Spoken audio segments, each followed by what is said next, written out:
Hello, and welcome to Autographaroo.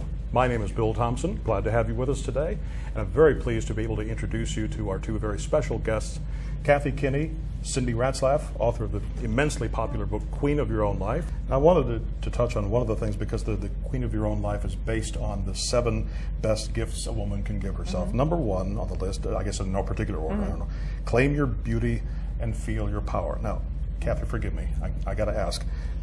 Maybe Mimi Bobek was claiming a little bit too much beauty and feeling a little bit too much power? I don't know. I think that was one of the greatest gifts I've ever been given, is to play the meanest, ugliest woman in the world. You know, the thing about Mimi was that she thought she was the most beautiful woman in the world, and desirable and sexy. And, you know, I would go during the week and, you know, people would talk to me or whatever, but when I would get that makeup on, there were some men that would just, hey, how are you doing? You know, and I'm like, okay, I'm that same plain Amish girl, you know, that was there at the beginning of the week. But what I got from playing Mimi was, you get what you give. And if I show up, and I do show up now every day, saying, I am beautiful and valuable and attractive and sexy and smart, and that's who I am. And if you get that, well, then you've really got something. And if you don't, well, you just can't take the joke. What a great tribute, though, to your acting ability, that people would treat you entirely differently. Completely. It had a lot to do with that blue eyeshadow, though, I'm telling you. There's something about blue eyeshadow. And, it's a man magnet. Yeah, it's a man magnet. It really is. But I had kind of a thing for Mimi. Well, a lot of people did. I've had people ask me to sign unusual body parts.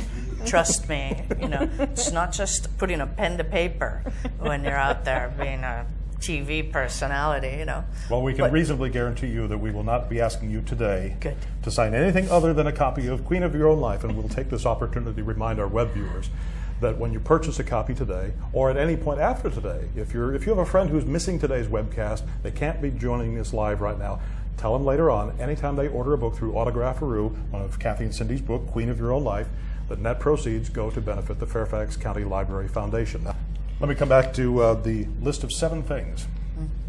Another one on the list. Clean your mental closet and find your queen voice.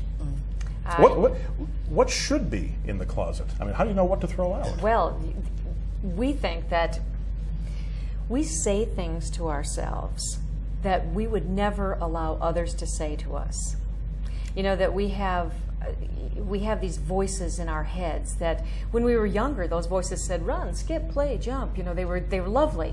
But as we got older, we got a little beaten down, and those voices started to say things like, oh, you're so clumsy. Oh, you're so stupid. Oh, you're not smart. You're not, those kinds of things. And they became louder and louder and louder. And we think you need to clean that out of your head, because when those voices are in your head, you don't have room for the real queen voice, the queen voice that says, I'm amazing. I've survived. I am a wonderful woman. And so we just ask people to talk to themselves the way they would talk to others, and to not allow those voices to talk to them in that negative way. I mean, we call them battling the Mongol horde. We think they're not just small voices, they're an entire horde. Are there certain times when those voices are louder? I mean, I know the dark times in my own life. Yep. If you let one in, pretty soon the room's full of them. They bring their friends, don't they? Well, we found, you know, I don't know.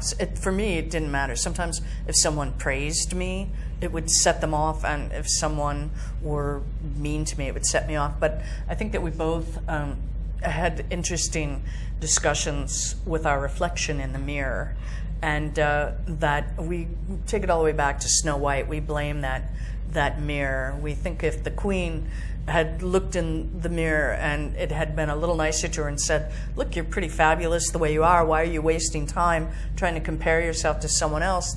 Go be the sorceress, you know, that no one would have been out of luck. Snow White would have had a great role model, and just would have been the dwarfs sitting there cleaning their own cottage, you know. All right, well, let me ask you, another one of the 7 gifts is admire yourself for who you've become.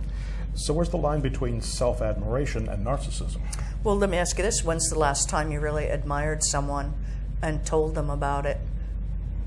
No, go ahead. We might not have that kind of time, but I think that, you know, that's the thing. You got my number. No, for everyone. I mean, it's true. It's not just that we don't have any icons or any idols right now, but it's what Cindy was saying before. Good girls don't brag. Yep. You know, we don't toot our own horn, but if you can't even admit to yourself what you love about yourself, and that's in the book, you know, we talk about in order to become queen, you need to have a crowning ceremony. And at that crowning ceremony, we ask these two questions. What do you want to banish from the first half of your life that no longer works? And what do you want to keep that's still working? Or what do you love about yourself? And if you can't, that's the hard one. What do you love about yourself? Especially for women. I don't know if it is for men, but if you can't even admit to yourself what it is you love about yourself, then you're really in trouble. Yeah, I'm glad you actually mentioned that, because we've been talking now for the first, 15 minutes or so about women this, women that. Mm-hmm.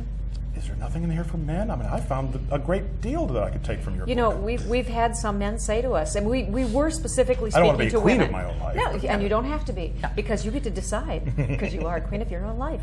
No, but we've had men say to us, I read this, and you also spoke to me, and we, you know, because we are women, and we were speaking to women, we were only speaking from our own experience. But it's come to us that everyone is having these same issues, that the idea of really feeling good about yourself and self-esteem is not an age-related thing, and it's not a sex-related thing. But it's really about taking a moment, really a moment to stand, look in the mirror and say, I admire me.